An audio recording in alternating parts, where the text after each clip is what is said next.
Mr. Nixon, President Johnson today accused you of making ugly and unfair distortions of American defense positions and of his own peacemaking efforts. Do you feel that despite your own moratorium against it, the peace negotiations have now been brought into the political campaign? I certainly do not, because I made it very clear that in anything I've said about the Vietnam negotiations that I would not discuss what the negotiators should agree to. I believe that President Johnson should have absolute freedom of action to negotiate what he finds is the proper kind of settlement.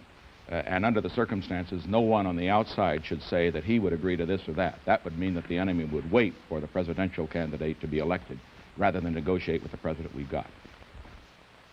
From CBS New York, in color, Face the Nation, a spontaneous and unrehearsed news interview with Richard M. Nixon, Republican candidate for president. Mr. Nixon will be questioned by CBS News correspondent John Hart, David Broder, national political reporter of the Washington Post, and CBS News correspondent Martin Agronsky. Today's interview is brought to you by Masonite Corporation, where the resource is timber and the product is imagination.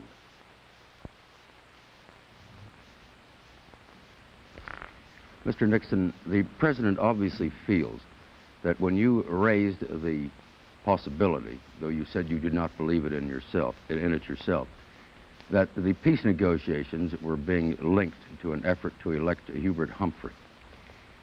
That the president clearly feels that in raising that, you yourself ended your moratorium on bringing peace negotiations into the political campaign. How would you respond to that? Well, I would respond to it by pointing out that the president reads the newspapers, as I do, and there's been a great deal of discussion. In fact, there was a UPI report from Washington indicating that there was a lot of speculation that there were insiders in the White House staff who were attempting to work out some sort of a settlement and that the president was going to be used for that purpose. And it seemed to me that I was being quite responsible in nailing that and making it clear that I did not share the views of those that thought the president would use these negotiations politically. And incidentally, I don't. I think President Johnson wants to bring this war to an end. I think he'd like to have a bombing pause, provided it isn't going to cost American lives, that it will save lives rather than cost them. I don't go along with those that think that he's going to play politics with this. I made that statement, and I would think the president would be thanking me rather than attacking me. Mr. Nixon, you referred in that original statement to unnamed top officials, and now you say White House insiders. Who are you talking about?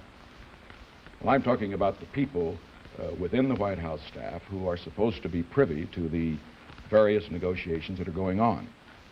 I'm not going to go into any details with regard to the men that are involved. I'm only referring to the reports that have been made. I'm not going to make any charges against any of Mr. Johnson's personal staff. It's apparently quite well known that they do support Hubert Humphrey, perhaps more enthusiastically than he does. Mr. Nixon, you have repeatedly in your campaign said that you would not do or say anything to pull the rug out from under Mr. Johnson during the negotiations. And this week you accused Mr. Humphrey of having the fastest and loosest tongue in American politics, saying that he is unable to mind his tongue while negotiations are going on. 2 days after you said that about Mr. Humphrey, you revealed that part of the negotiations Mr. Johnson was now engaging in concerned a possible ceasefire. Now, if you were president, would you consider that revelation a kind of rug pulling? I would if it were a revelation. But as you certainly know, Mr. Hart, from reading the papers and listening to CBS News, the ceasefire had been talked about for weeks before. Everybody knows the reports out of Paris from Mr. Harriman and the rest. The two things, they were talking about the possibility of a bombing halt and the possibility of a ceasefire. I was only repeating what I had heard on CBS and read in the papers. Mr. Nixon, I wonder if we could end this whole discussion on raising this business of connecting the peace negotiations with the election of Mr. Humphrey by asking you this. Why, if you didn't believe it, did you raise it at all? Because it seemed to me that with all the speculation that was going on, the speculation that there was about to be a bombing pause and that it would be negotiated for political reasons, that it was important for the man most intimately involved. I would be the man, I suppose, that was supposed to be harmed by a bombing pause, although I'm not sure that's the case. It was important for me to nail it once and for all. After all, if the president's going to be able to negotiate a settlement here, the enemy must not get the impression that he has to negotiate for political reasons.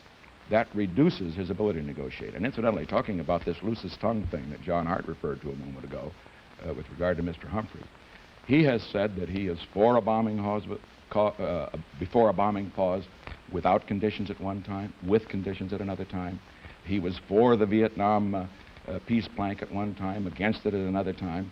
It's that kind of vacillation that I think creates in the minds of the men in Hanoi and the impression that if they'll only wait, they may get a better deal from the next man, and that's why I've been consistent throughout. I've made it clear that as far as I was concerned, President Johnson was our president.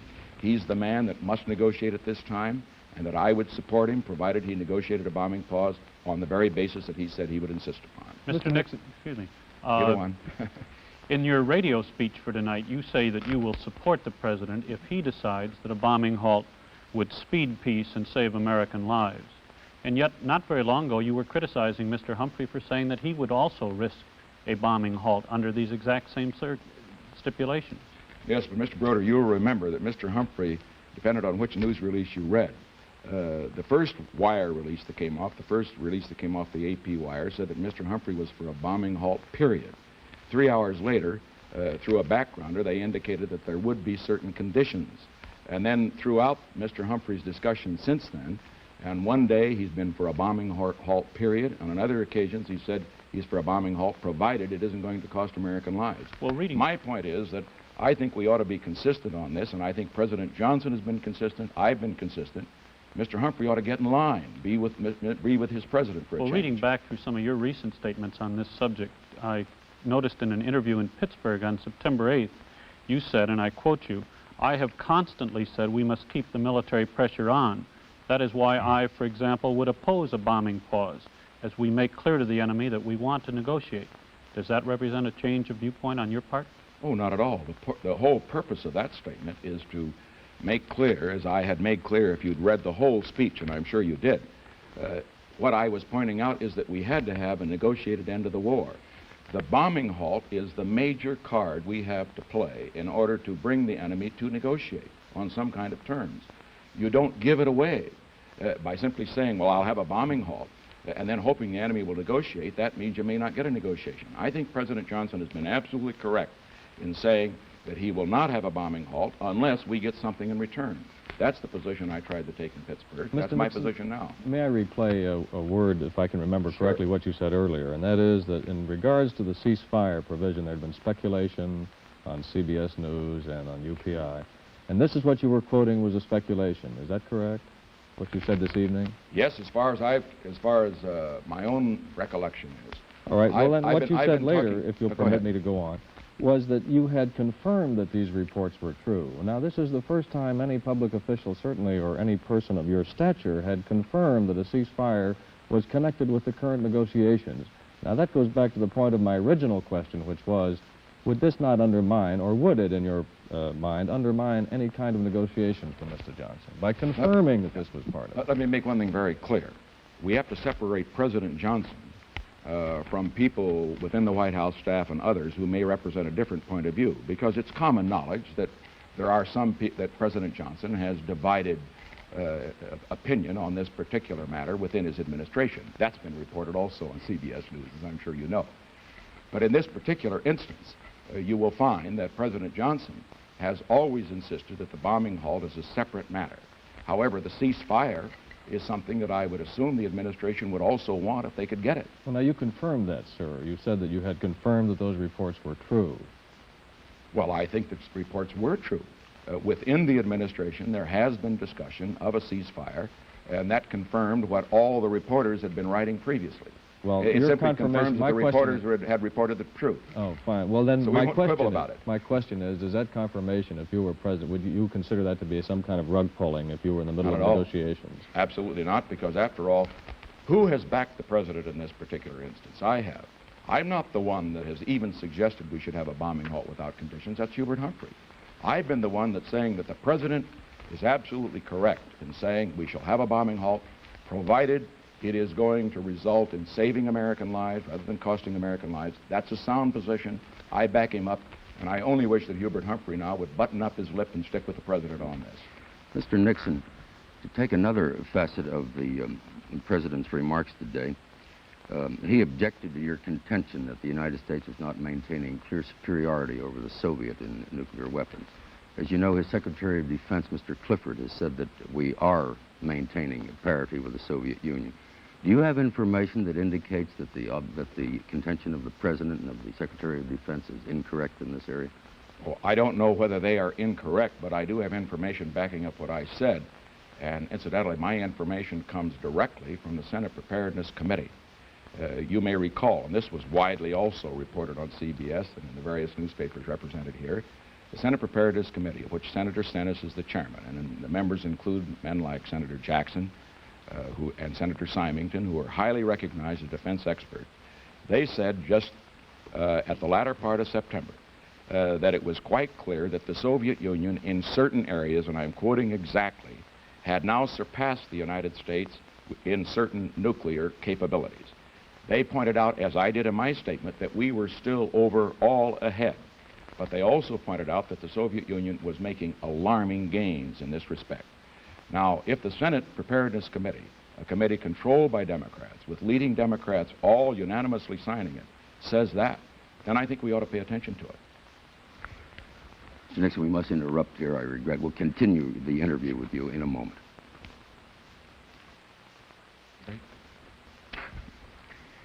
Mr. Nixon, this is a long question, but I think that the only way I can put it to you is to make it long to make it fair. Fine, I'm used to long questions. All right, sir. The New York Times, in an editorial yesterday, made two serious allegations against your running mate, Governor Agnew. The Times said, and I quote, his association with the Chesapeake National Bank involves clear and repeated conflicts of interest. It would seem highly improper, the Times goes on, for the governor to continue as a director and stockholder. It notes then when Mr. Agnew was asked about his relationship with this bank 2 years ago, when he, in his gubernatorial campaign, that he had explained he inherited the bank stock from his father. The Times then observes it was subsequently learned his father had died a year before the bank opened. That, in fact, Mr. Agnew had purchased the shares himself. And it concludes, Mr. Agnew has demonstrated he is not fit to stand one step away from the presidency. What is your comment on these allegations, sir? I don't think my answer needs to be quite that long. And incidentally, Martin, I do appreciate the fact that you did state the whole case as you did. Now, the New York Times is a great newspaper. David Broder used to work for the Times. And the New York Times has on its masthead a statement, all the news that's fit to print. This is the lowest kind of gutter politics that a great newspaper could possibly engage in. It is not news that's fit to print, and I'll tell you why. These charges are stale. They were made 2 years ago when Governor Agnew was running for governor. They were answered then. The charges are inaccurate in one major respect with regard to the fact that when the Times claims that Governor Agnew owned the property while he was governor. That was not the case. A retraction will be demanded at the Times legally tomorrow. The retraction will be, I'm sure, printed by the Times, back with the corset ads or with the classifieds toward the end of the week when nobody will pay any attention. Now let's look at the facts. Governor Agnew was nominated for president 3 months ago. The Times has the largest and best paid staff of any newspaper in the country. 1 week before the election, they come up with this last-minute charge. And I think that under the circumstances, the Times owes an apology to its readers, an apology to the American people. If they had this information, why didn't they bring it up sooner? It seems to me that this is certainly something that's below the belt politicking. It certainly is not worthy of a great newspaper like the New York Times. And let me make one other thing clear. Governor Agnew has demonstrated in this campaign that he can do what Harry Truman said a man had to do in politics. He says, if you can't take the heat, get out of the kitchen. He's taken a lot of heat. Governor Agnew, like all candidates, I've made some mistakes. He's made some mistakes. And when he makes them or I make them, I think we try to get up and say, well, we admit them and we try to correct them. But he's a strong man. He's a man that I'm very proud when stood up at the time that his city, Baltimore, was being burned and said, look, we're going to rebuild our cities, but we don't have to burn them down in order to rebuild them. He was criticized by some of the all-out civil rights people for that statement. I agree with him on that statement. I think we need that kind of strength and that kind of firmness. And this kind of libel by the New York Times doesn't help the American decision-making process. Just a clarification, Mr. Nixon, you referred to the fact that he did not own the property while he was during his term as governor. Are you referring to the ownership or membership in the board of directors of the bank that they referred to there, or is this another transaction that you're referring to? I'm referring, Mr. Broder, to the property referred to in the editorial. No, the editorial refers, The sir, to question the is, shares that are owned. Shares The in shares the that bank are owned. and membership Well, in the board of directors of the bank. Let me make one thing very clear. A retraction will be demanded legally tomorrow, and I think it will speak for itself. And as far as the legal matters are concerned, I'm not going to do anything that might injure Mr. Agnew's case with regard to the Times. Incidentally, I hope he doesn't have a case, because I'm sure the Times is a great newspaper, will retract. I would also point out, Dave, that Ben Franklin, one of the more respected reporters, 3 weeks ago wrote this whole story and said that scores of reporters were digging into Agnew's relations here and had not been able to find anything that was particularly useful from a political standpoint. I'm rather surprised that the editorial board of the Times didn't read their news stories. In the subject of Mr. Agnew, I know you have defended him repeatedly and backed him up when he has come under criticism from the press, and have insisted in a number of interviews that he is an asset in your campaign. Yet in 2 days of covering you this past week, when I must have heard you make a dozen speeches, I did not hear you mention his name. Is there some reason for that? No, there's no reason for it. I suppose that a presidential candidate doesn't even mention his own name. I don't go out and say, vote for Nixon. I go out and talk about the issues. But let me make one thing very clear. You may recall Mr. Agnew's name was first raised in a conversation I had with you. You were the only man in the press corps who even thought that he might be selected as vice president. I've been watching him for a long time. I watched him during this campaign.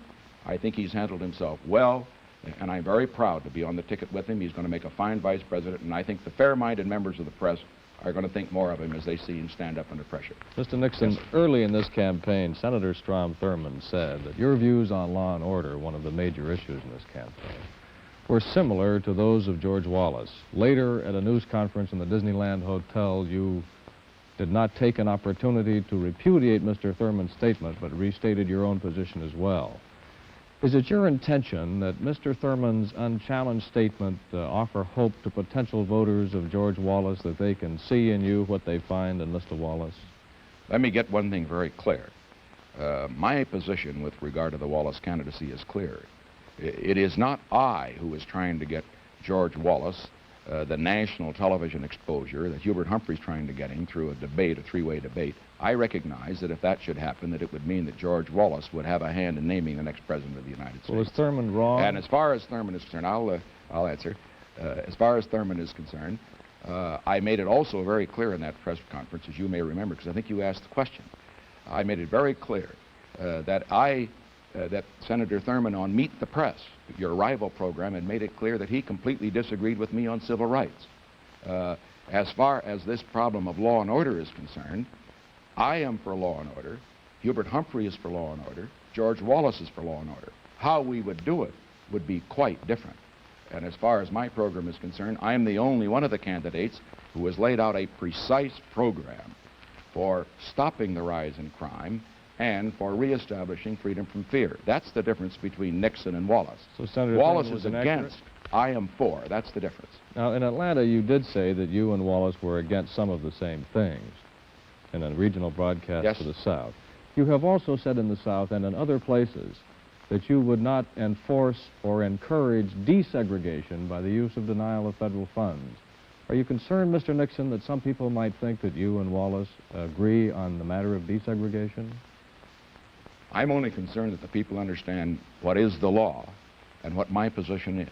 The law says specifically that funds shall not be withheld from a district for the purpose of creating racial balance. The law says that funds shall be withheld from a district which does segregate. I believe that the Office of Education should carry out the law and not go beyond it. That's why, for example, on the matter of segregation, desegregation, I don't think funds should be denied to a district on the busing issue. I'm against busing. I do not believe that it serves education to pick up children that are 2 or 3 years behind children in another school district and haul them for a half hour across town to another district. I'm not for that kind of compulsory integration. I am against segregation, and no funds should be given to a district which practices segregation. But I do not believe that funds, that the federal power should be used, as the law specifically points out, for the purpose of creating racial balance. Mr. Nixon, to turn to another issue, you said in a radio speech this week that the United States must maintain clear superiority over the Soviets in nuclear weapons, and indicated that a nuclear weapons buildup would be necessary in this area, in naval nuclear power and all that sort of thing. Now, experts estimate that this would cost somewhere in the neighborhood of tens of billions of dollars. Hubert Humphrey today estimated it would cost at least 50 billions of dollars. Now, you're calling at the same time for major economies in federal expenditures and repealing the surtax after the war, increasing Social Security benefits. Where would the money come from? Let's begin with where we're going to get the money. First of all, there's going to be at least a $15 to $17 billion increase in revenue because of growth in the economy. Second, I believe we're going to have savings through the new kind of programs that I have indicated that will probably amount reach the neighborhood of between $4 and $6 billion. We now come to $21 billion. Is that Third, per year, as far sir? Is that per year? That's per year, yes. That's in terms of consolidation of agencies and so forth, and also some programs, particularly in the poverty area, like the Job Corps, that I think should be dispensed with. And finally, as far as the cost is concerned, I've costed out all my programs. I'm quite aware of the fact that I might be the next president. I know that my first job is going to be able to prepare a budget. My total increase, as far as all spending programs are concerned, would be approximately $10 billion a year. And I should also point out that Hubert Humphrey, when he talks about what this program would cost, he really isn't much of an expert. He's a man who already has come out for programs that would add $70 billion to our total spending. If you want to start, the Kerner Committee report would cost $15 billion. His new Marshall Plan to the cities would cost $30 billion. His new program that would bankrupt the Social Security system would cost another $15 billion. And the other miscellaneous program would cost $15 billion more. I'm simply pointing this out. The major difference, perhaps, between a Nixon presidency and a Humphrey presidency is that he has been known as a big spender, the most expensive senator. He would be our most expensive president. I would not be. But I'm going to see to it that the United States remains first as far as our defense is concerned. And we can do that, not at a cost of $50 billion. We can do that at the cost that I've indicated. You don't think that to achieve the nuclear superiority that you seek would cost $50 billion, is that it? Martin, let me make one thing very clear. I'm not talking about the nuclear superiority that we left at the time that Eisenhower left office, 9-1 in certain areas. What I am talking about is simply an overall superiority, which is essential for this purpose, not for the purpose of waging a war, but for the purpose of defense, and overall to make sure that the next president will be able to negotiate as he must from a position of strength and not from weakness. That's what we're talking about. This isn't going back to the awesome superiority we had before. But we have to remember we are in a race. The other side's running, we're walking. We've got to be sure we stay ahead. Well, sir, I wish we could continue. Unfortunately, we have run out of time. Thank you very much for being here, Mr. Nixon, to Face the Nation. A word about next week's guest in a moment.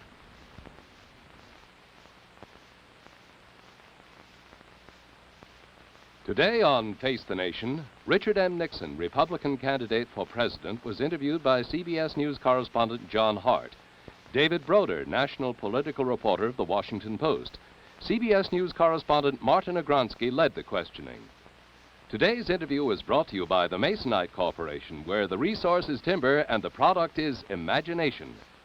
Next week at our regular time, Senator Eugene McCarthy of Minnesota will face the nation.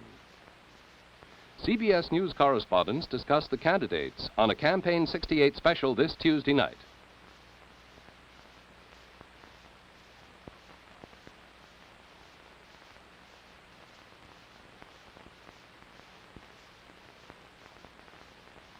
Face the Nation originated in color from CBS New York.